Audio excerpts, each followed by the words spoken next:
Hello, good morning to you. Welcome to Business.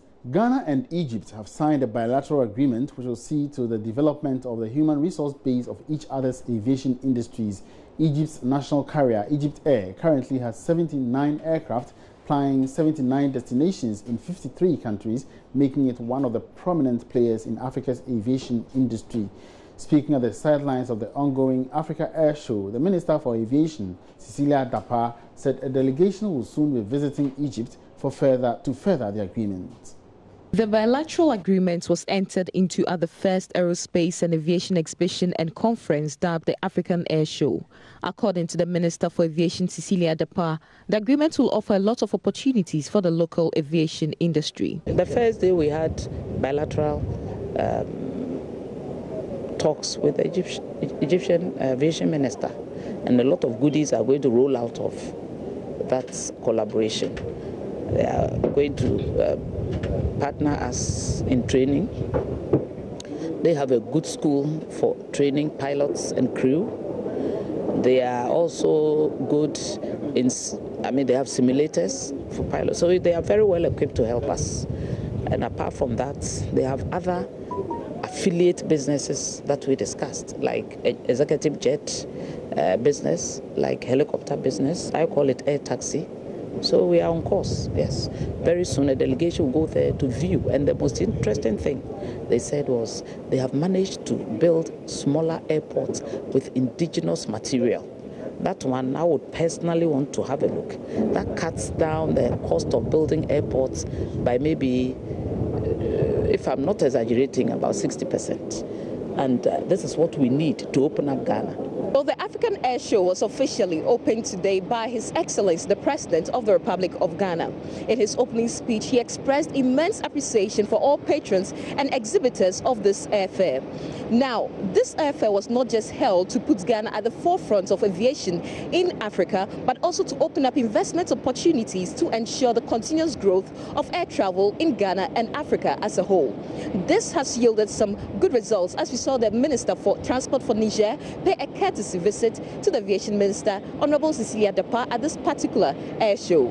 Niger's Senior Minister for Transport, Omar Hamidou Chiana, has expressed the need for private sector participation in developing Africa's aviation industry. African ministers, we are committed to develop aviation in Africa, because if aviation is developed, you can do business, you can do tourism, you can do many other issues. So we are committed to develop aviation in Africa.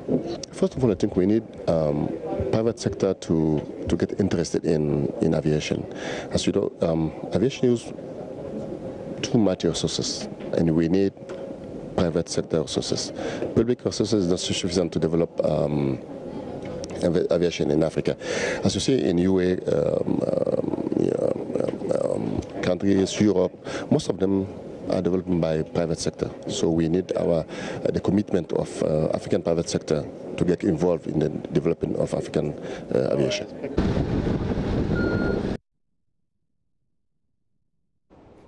Some players in the insurance sector are coming together with some insurance packages aimed at reducing risks caused by cybercrime. This was made known at a seminar in Accra organized to raise awareness over the impact of cybercrime on the insurance sector. It was organized by Allianz Ghana. Here's more in this report. The seminar on cybercrime and D&O insurance saw a section of industry players deliberate on best ways of repositioning themselves to fight off threats posed by cybercrime in Ghana's insurance industry. A new insurance package called Allianz Cyber Protect Premium is an initiative by Allianz Ghana and Midas Insurance Brokers aimed at providing clients with insurance covers against threats of cyber attacks. Martin Amoa is the managing director of Allianz Ghana. Cyber threats to corporate economic security are increasing in frequency, complexity, and also the magnitude. Their attempts to mislead or compromise automated systems will certainly cripple, disrupt, and damage critical infrastructure as well as corporate security networks. Also, the range of cyber threat actors and their methods of attack, as well as the victims they target, are expanding in an alarming proportion. Companies and institutions are becoming increasingly aware of the vulnerabilities they face as they strive to leverage on technology to innovate and drive competition in their favor. It has been said that amongst all business and corporate disruptions we have witnessed in recent past. On his part, COO of Midas Insurance Brokers, Erica Dumensa, decried the declining rates of preparedness by the insurance sector on the menace of cybercrime. He argues now is the time for the sector to come together in the wake of this development. Insurance companies have not actually come up with any policies on cybersecurity. The only one that has actually a policy is Allianz, and that is why we have partnered with Allianz to make sure that we can bring the message to the financial sector so that people can understand that there is a solution to the problem that we're facing today.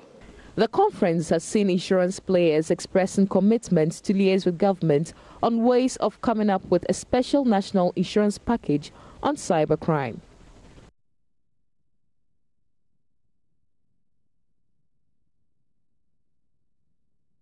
And that's all in business. Many thanks for watching. My name is Emmanuel Abuaji.